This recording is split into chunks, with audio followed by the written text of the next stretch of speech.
Good morning दोस्तों, कैसे हैं आप लोग? उम्मीद है बेहतर होंगे। ट्रांसफ़र चाहने वाले तमाम शिक्षकों को अभी तक तो निराशा ही हाथ लगी है, नाउम्मीदी ही हाथ लगी है। टाइम्स ऑफ इंडिया के कल के अखबार में जो सर का एसए सर का जो है इंटरव्यू छपा है, उसमें क्या कुछ देखने को मिला है? क्या ट्रांसफ़र का जो है आवेदन वो स्वीकार कर लिए गए हैं या नहीं हुए हैं?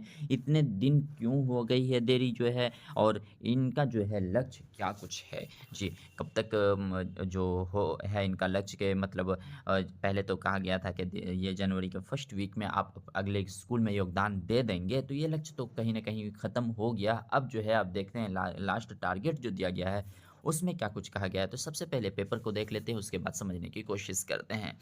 ये जो है कल के अखबार में ये जारी किया गया है, टाइम्स ऑफ इंडिया। जी, टाइम्स ऑफ इंडिया के इंटरव्यू में इन्होंने वो तमाम चीज़ें वो और बहुत सारी चीज़ें पर्सनल लाइफ़ भी डिस्कस की हैं इन्होंने, और बहुत सारी उपलब्धियाँ अपने आप का गिनाया है। वहीं अगर हम बात कर लें जो ट्रांसफ़र को लेकर जो क्या कुछ कहा गया है इसमें, तो हम सिर्फ़ और सिर्फ़ इसमें जो है ट्रांसफ़र को पोस्टिंग को लेकर बात करने की कोशिश करेंगे। तो यहाँ देखें, इसमें जो है ट्रांसफ़र पोस्टिंग को लेकर कहा कुछ कहा गया है कि अब तक 1,90,000 से ज़्यादा शिक्षकों को में से सिर्फ 35 आवेदन ही तबादले के लिए स्वीकार किए गए हैं।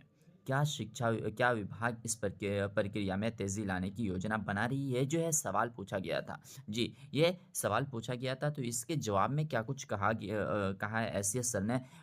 उन आरंभिक अनुप्रयोगों को परीक्षण के आधार पर मैन्युअल रूप से संसाधित किया गया था, लेकिन मैन्युअल तरीकों में त्रुटियाँ हुई हैं। बिल्कुल, कहीं न कहीं ये कह रहे हैं कि जो मैनुअल तरीके से हमने ट्रांसफ़र की प्रक्रिया शुरू की थी, जो कि सिर्फ़ और सिर्फ़ 35 शिक्षकों का ही ट्रांसफ़र हो पाया था और उनके जो आवेदन को स्वीकार किया गया था, लेकिन इस कहीं न कहीं इसमें त्रुटि हुई है। अब तबादले की प्रणाली जो होगी पूरी तरह से ऑनलाइन होगी, जिससे पारदर्शिता और गति सुनिश्चित होगी।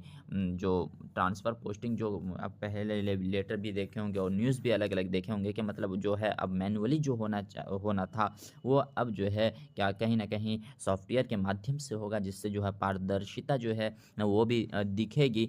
और आगे देखें क्या कुछ कहा गया है। हमने तबादला अनुरोधों को 3 श्रेणियों में वर्गीकृत किया। तत्काल मामले में पति-पत्नी का तबादला और दूरी आधारित अनुरोध, सभी तबादले मार्च के अंत तक पूरी हो जाएँगी। कहीं अब जो है कहीं न कहीं ये लगातार जो है अलग-अलग कैटेगरी में बाँटा गया।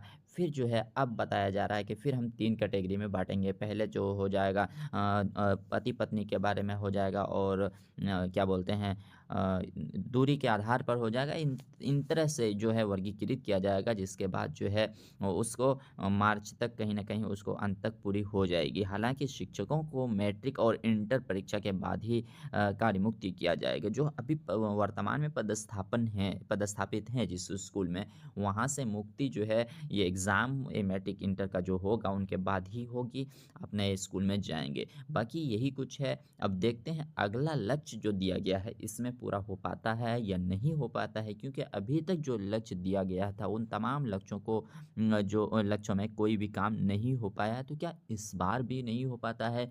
और कल हमने वीडियो बनाया था कि ज़्यादा से ज़्यादा आप लोग जो है एसएस सर को मेल करने की कोशिश करें, क्योंकि इतने दूर में हैं। तो ट्रांसफ़र के इच्छुक जो शिक्षक हैं वो तमाम जो है लगातार सर के संपर्क में हैं, और इन्होंने सीधे साफ कहा है कि हमने जो है ऐसी व्यवस्था लाई है जो कि बिल्कुल डायरेक्ट हमसे कांटेक्ट कर सके, सिस्टम से कोई भी हो। जी, कोई भी हो वो डायरेक्ट हमसे जे देखें शिक्षकों के साथ सीधा संपर्क सुनिश्चित करता हूँ। मतलब कोई भी चीज़ें हो वो शिक्षकों के साथ बिल्कुल सीधा संपर्क करने की ये कोशिश करते हैं। तो कहीं न कहीं हमारी समस्या है, तो हम ज़्यादा से ज़्यादा कांटेक्ट करने की कोशिश करें, ताकि कहीं न कहीं मसले का हल निकल कर आ सके। तो देखते हैं फिर अगले कदम क्या होता है। पल-पल की अपडेट को पाने के लिए एम हैक चैनल को सब्सक्राइब करें और अपने दोस्तों में ज़रूर शेयर